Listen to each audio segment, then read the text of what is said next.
Doctor BR Ambedkar Konaseema జిల్లాలో జాతీయ వినియోగదారుల హక్కుల అవగాహన ప్రత్యేక వారోత్సవాలు కోనసీమ వినియోగదారుల సమాఖ్య ఆధ్వర్యంలో ఘనంగా నిర్వహించారు. జిల్లా పరిషత్ ఉన్నత పాఠశాలలు అంబాజీపేట, గొల్లవిల్లి, భీమనంపల్లి, రావులపాలెం వంటి వివిధ విద్యాలయాల్లో విద్యార్థులకు వినియోగదారుల హక్కుల చట్టం, డిజిటల్ అండ్ వర్చువల్ సౌలభ్యం అమలు సంబంధిత అంశాలు ప్రత్యేక అవగాహన కల్పించారు.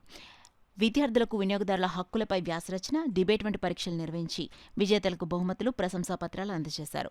ఉప్పలగుప్తం మండలంలో అద్దంకి అమరేశ్వరరావు వినియోగదారులచే ప్రతిజ్ఞ చేయించి వినియోగదారుడా మేలుకో అనే నినాదాలతో సంఘటితంగా అద్భుతమైన ర్యాలీలు నిర్వహించారు. ఈ కార్యక్రమంలో ముఖ్య అతిథులుగా జిల్లా సరఫరా అధికారి ఉదయభాస్కర్, అరిగెల బలరాం, ఆదిత్య కిరణ్, బివివి సత్యనారాయణ, మెర్ల శాస్త్రులు, వివిధ విద్యాలయ ఉపాధ్యాయ బృందం పాల్గొన్నారు. జిల్లా కలెక్టరేట్లో పౌర సరఫరా విభాగం జాయింట్ కలెక్టర్ టి నిశాంతి, జిల్లా సరఫరా అధికారి ఉదయభాస్కర్ వినియోగదారుల సభ నిర్వహించి విజేతలకు జ్ఞాపికలు, విశేషంగా కృషి చేసిన వినియోగదారుల సంఘాల ప్రతినిధులకు సన్మానము, ప్రశంసాపత్రాలు అందజేశారు.